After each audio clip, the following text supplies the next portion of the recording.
I just finished up with my daily obligations, and I haven't made dinner yet. So we're gonna cook on stream. We're cooking. Is it this? Yeah, from Yunnan. Yuanmu raptor. That's what it is. So it's a Metrocanthosaur from China. It has a preserved maxilla, I believe, and some other skull bones. It's not particularly complete, but we have it's going quite good. I'm not mad. I'm just perturbed.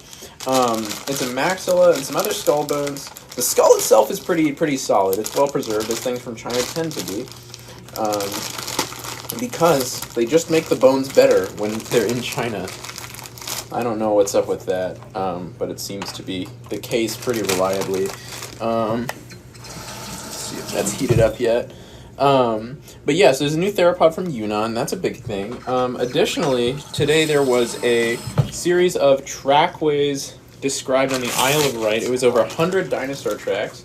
Some from, I believe, megalosaurids and some from sauropods or sauropodomorphs. Something to... Did you bring like a utensil? Yeah, you did. Yeah, of course. Some from megalosaurids, some from sauropodomorphs, or just general sauropods. I mean, they are sauropodomorphs if they're sauropods, but you know how it is. I should open up. Favorite dinosaur? My favorite dinosaur is Acrocanthosaurus atokensis. She's right behind me. However, you might notice right here, there's actually a little bit of inaccuracy going. So right here, there's this a new muscle that was discovered after I did this drawing. They discovered a new muscle that inserts like outside of the jaw here. So this would be a much smoother transition from the upper jaw to the mandible here. That's a really long name. Acrocanthosaurus is a really long name, but it's not the longest name. The longest name of any dinosaur is Micropachycephalosaurus.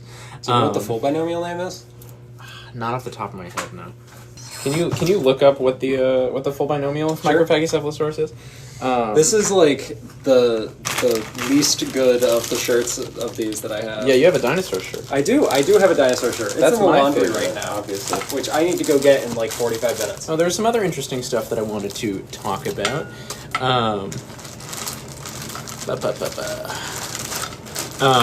There is...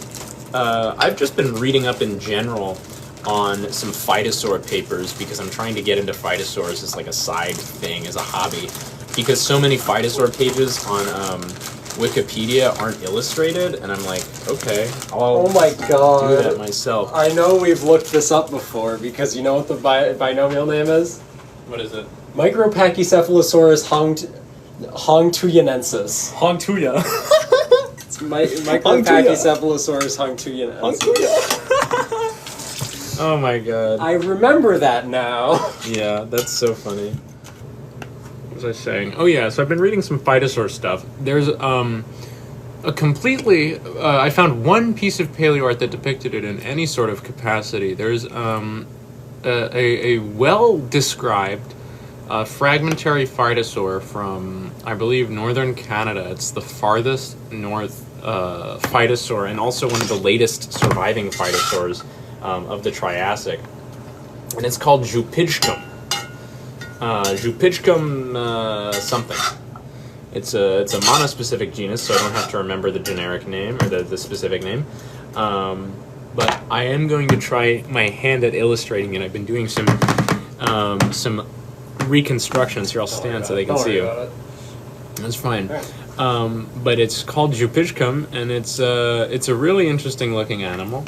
As phytosaurs tend to be, it has a really long snout. It looks kind of similar to Spinosaurus, surprisingly, which I only really realized when I finished drawing my first attempted reconstruction of Jupijcum, because it's not closely related to Spinosaurus at all. It's not even a dinosaur, for those of you familiar or unfamiliar with phytosaurs.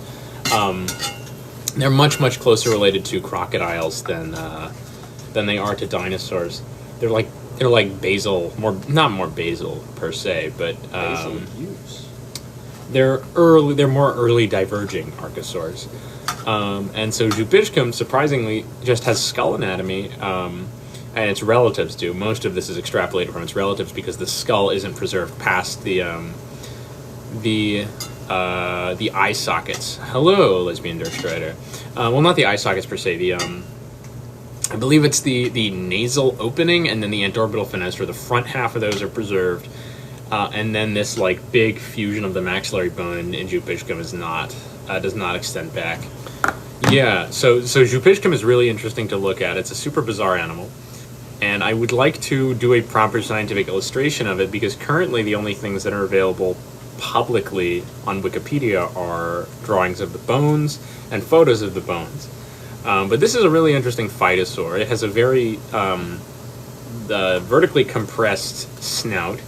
And it also has a really long groove running between the tip of the snout and the nostril, or at least where we assume the nostril to be. That's another thing. It's very difficult to predict the location of nostrils in phytosaurs if you don't have the actual nares preserved. Even if you do have the nares preserved, it's difficult because phytosaurs just have really weird respiratory systems. They're kind of like crocodiles, but you can tell them apart with relative ease. Well, they're more like gharials than crocodiles, but you can tell them apart with relative ease because the nostrils of phytosaurs are like right up above their eyes, whereas in crocodiles they're on the end of their snout. First of all, Lesbian Dirk Strider, which monster and monster do you think is the most interesting biology? The most interesting for me to study? Oh, you can go ahead. No, you can say what you're going to say. That is a cute tank. Thank you. That's a good question. Anything that starts to really, really closely approach real animals in any way. So, the woodland Terex is probably my favorite monster hunter creature. But I do really like great jaguars. What are we going with in terms of interesting here? I find it more interesting to research the monsters that are super, super close to something you could envision in real life. Because I think Gormagala's got some pretty interesting stuff going on. I think it's interesting, but I think it's so bizarre that there's very little room to work with. It's so out there. That's fair. What's your favorite bird? I like shrikes and ospreys. My favorite bird is obviously the bearded vulture because that's the best bird, and then you have your favorite bird under the bearded vulture, which for me right now is the horned screamer. What's your favorite dinosaur game? I don't think there's any really truly good dinosaur games out there, to be completely honest. And that's my initial hot take. I do love a lot of them, but I think they're all deeply flawed, and I think we need a good dinosaur game for the people and for the culture and such. I really like Primal Carnage. I like the Isle. Primal Carnage is a lot of fun. Do we have any evidence to suggest any birds being more related to any specific prehistoric dinosaurs? No, because every bird is equally related to every non-bird dinosaur. Because if we're measuring,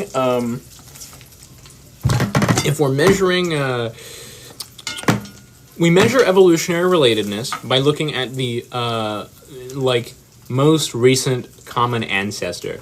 And if you take any non-bird dinosaur and draw a line between that non-bird dinosaur and every single bird, then the line will bend up, right? So if you have two species, where this V is, that's where the most recent common ancestor is. That's when these populations diverge. Every non-bird dinosaur shares the exact same most recent common ancestor with every bird. And it's different from non-bird dinosaur to non-bird dinosaur, but if you're picking the same non-bird dinosaur and drawing that line to every bird, it's gonna V at the same point. They're gonna share the most recent common ancestor. The birds are closest related to the theropod dinosaurs. They are theropod dinosaurs. Well, yeah, they're closest related to the non-bird theropod dinosaurs. Which dinosaur do you think is the most underrated? I think Psittacosaurus is the most underrated in terms of its perception by the general public, but I think basically every dinosaur is underrated compared to T-Rex. Except for T-Rex. Within the paleo community, I think basically every herbivore dinosaur is underrated. Even paleo people just tend to focus on the charismatic big theropods more than anything else. Have you seen the new Primitive War teaser trailer? And if so, what do you think of it? I have seen it, and I enjoyed it. I think the designs are a little bit less interesting than I looked at when I saw the comics and stuff. I like it. I think it looks exciting and cool. I can't tell. I know in the books, the thing that attacks them in the water is a Caprasuchus, but in the movie it looks a lot like some kind of Spinosaurine, and I couldn't find anything about a Spinosaur being in the books. In general, I'm a big fan of more dinosaur horror, and I trust Primitive War to be a lot better than 65, because those things actually look like dinosaurs, and they seem to be made by people who like dinosaurs to some degree. Oh, I was about to say, what's 65? It's called 65 because the asteroid hit 66 million years ago. Yeah. Actually, not 65. But 65 is the common Yeah. I don't know why. Probably because it's a nice round divisible by 5. Because people say approximately 65. It's like 66 million something. Thousands of years. I usually go for like 67, 70. Well, that's like end Cretaceous. Yeah. When I'm talking about dinosaurs, like when dinosaurs were around. That's fair. I go for a higher estimate.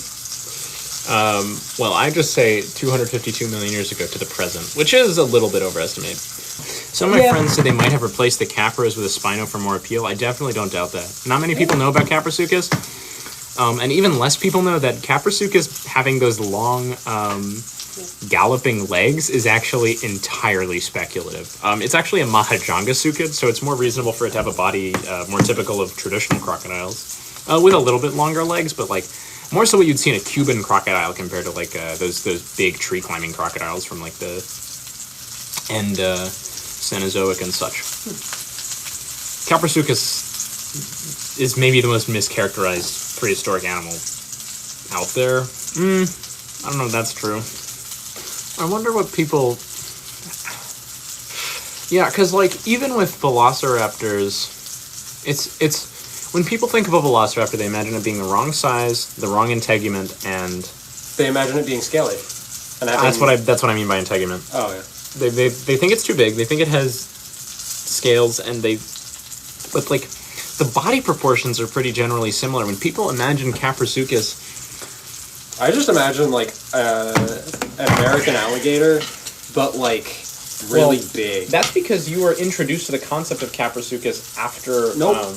Or after what? After the after the paper about it not galloping came out. When was that? Like 2016. I was introduced to it, not Caprasuchus specifically, but whatever similar thing. Mahajangasuchus? No. Dinosuchus? Probably, it was probably that. Caprasuchus does not look like... Caprasuchus is not Dinosuchus. When I think of, like, big kind of things in that area, that is the first thing that comes to my mind, is basically just a big American alligator. Well, but Caprasuchus has a reputation built around being the galloping crocodile, despite the fact that it doesn't gallop. See, I've just never heard of that. Okay, so... I mean, Caprasuchus is an arc, and in arc it gallops, which is where I think a lot of that comes from. And that's very speculative and entirely unlikely. Likely impossible, given that it's a Mahajangasuchid, like I said. Did you know that crocodiles are actually secondarily sprawling? Most of their ancestors had pillar erect legs. Do you like Quetzalcoatlus?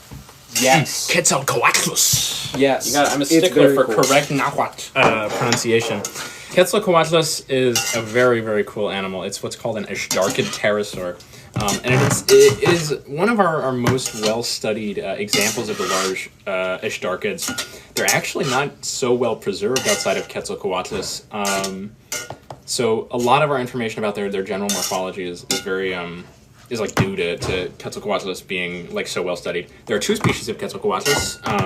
There's Quetzalcoatlus Northropi, which is named after Northrop Grumman, the aircraft manufacturer that made the B-52 and all those stealth planes.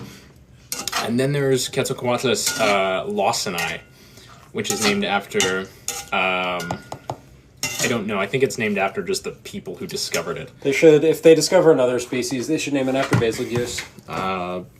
Maybe. Quetzalcoatlus northropi and lawsoni are two main species. Lawsoni is the smaller of the two, whereas northropi is larger, but I think less complete. They're both from the Americas, and they tend to travel north and south.